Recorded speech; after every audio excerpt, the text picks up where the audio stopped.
জাপানে একদিকে কমছে জন্মহার, অন্যদিকে বাড়ছে বয়স্কদের সংখ্যা। এতে করে কমছে কর্মক্ষমদের সংখ্যা। 2040 সাল নাগাদ দেশটিতে শ্রমিক ঘাটতি 1,10,00,000 ছাড়িয়ে যেতে পারে। ক্রমবর্ধমান শ্রমিক সংকট মোকাবিলায় বাংলাদেশ থেকে 1 লাখ শ্রমিক নিয়োগ দিতে চায় দেশটি। Technical intern training program TITP ও বিশেষ দক্ষতা সম্পন্ন কর্মীর আওতায় আগামী 5 বছর এই কর্মী নিয়োগ প্রক্রিয়ার পরিকল্পনা দেশটির। ইতোমধ্যে 3 ধাপে 26,000 কর্মী নিয়োগের ঘোষণাও দিয়েছে তারা। জাপানিজ ভাষা শিক্ষা প্রতিষ্ঠান ঘুরেও দেখা গেল তরুণদের জাপান যাত্রায় আগ্রহ। জাপান যাওয়ার জন্য একটু আগ্রহী আর কি।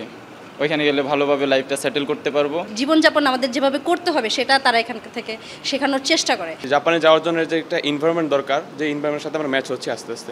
আপনাকেই বলছি, ইন্স্যুরেন্স করলে সিটিতে সুরক্ষা পাবেন নিশ্চিত। দক্ষ শ্রমিকের ক্ষেত্রে ভাষা, কারিগরি শিক্ষা, পেশাগত দক্ষতা, শারীরিক যোগ্যতা, শিষ্টাচার ও সংস্কৃতির উপর মূল্যায়ন করে জাপান। কাজের ভিসা বা শিক্ষার্থী ভিসায় জাপান যাওয়ার প্রথম ও প্রধান শর্ত জাপানিজ ভাষায় দক্ষতা অর্জন। প্রশিক্ষণে ব্যয় হয় 4 থেকে 10 মাস।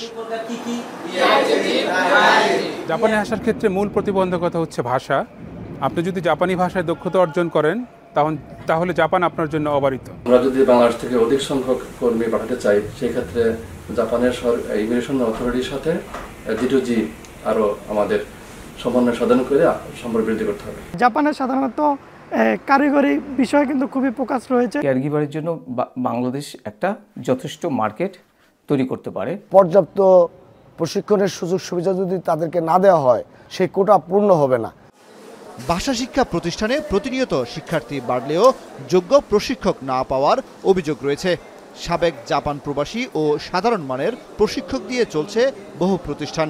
এতে করে জাপান যাওয়ার প্রয়োজনীয় যোগ্যতা অর্জনে ব্যর্থ হন অনেকে। কনভারসেশন করার জন্য N5 যথেষ্ট লেভেল না, এটা হচ্ছে একদম বেসিক বা বিগিনার্স লেভেল আমরা যেটাকে মনে করি এটাই। যারা ল্যাঙ্গুয়েজ লেভেলটা ভালো থাকে তারা অনায়াসে নিজের চেষ্টাই পার্ট টাইমটা পেয়ে যায়। ল্যাঙ্গুয়েজের জন্য আমরা অলরেডি বিভিন্ন TTC-তে আমাদের ল্যাঙ্গুয়েজ কোর্স আছে।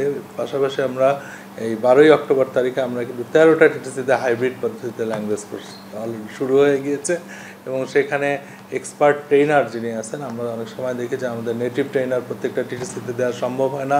পাশাপাশি এক্সপার্ট ট্রেনাররাও কিন্তু লোকাল প্রতিষ্ঠানে গিয়ে কিন্তু তারা কিন্তু কাজ করতে চায় না। গত 3 বছরে জাপানে মিয়ানমার, নেপাল ও ইন্দোনেশিয়ার কর্মী বৃদ্ধি পেলেও তুলনামূলক কর্মী বাড়েনি বাংলাদেশের। জাপানের ইমিগ্রেশন সার্ভিসেস এজেন্সির পরিসংখ্যান বলছে 2024 সাল শেষে জাপানে প্রবাসী বাংলাদেশের সংখ্যা প্রায় 35,000। এর মধ্যে 10,000 রয়েছেন শিক্ষার্থী ভিসায়। গত বছর জুলাই থেকে চলতি বছরের মে পর্যন্ত একটি প্রতিষ্ঠান 30 জনের মতো কর্মী পাঠাতে সক্ষম হলেও বেশিরভাগ প্রতিষ্ঠান চাহিদা পাওয়া সত্ত্বেও বছর শেষে 10 ভাগের 1 ভাগ কর্মীও পাঠাতে পারেনি।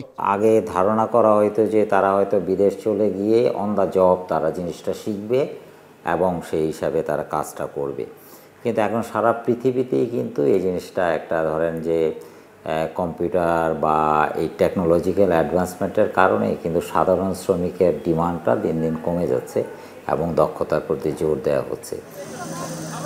জাপানে কর্মী নিয়োগ সংক্রান্ত সমস্যা নিরসনে প্রবাসী কল্যাণ ও বৈদেশিক কর্মসংস্থান মন্ত্রণালয় থেকে জাপান সেল গঠন করা হয়েছে। তবে এই বিষয়ে দায়িত্বপ্রাপ্ত কোনো কর্মকর্তা ক্যামেরায় কথা বলতে রাজি হননি। জাপান থেকে অভিজ্ঞ প্রশিক্ষক এনে দেশের প্রশিক্ষকদের দক্ষতা উন্নয়নে দীর্ঘমেয়াদী কর্মসূচি গ্রহণের পরামর্শ দিয়েছে টোকিও বাংলাদেশ দূতাবাস। সরকারি তালিকাভুক্ত এজেন্সির মাধ্যমে কর্মী নিয়োগের তাগাদাও তাদের। কেবল ঢাকাতেই জাপানি ভাষা শিক্ষার এ ধরনের প্রতিষ্ঠান আছে প্রায় 300টির মতো। বাড়ছে সেখানে শিক্ষার্থী বিষয় আবেদনের সংখ্যা। তবে শ্রমবাজার সম্প্রসারণের জন্য জাপানের শ্রমিক ব্যবস্থা বিশ্লেষণের উপর জোর দিতে হবে বাংলাদেশের। কামরুল হাসান জনি, এখন, ঢাকা।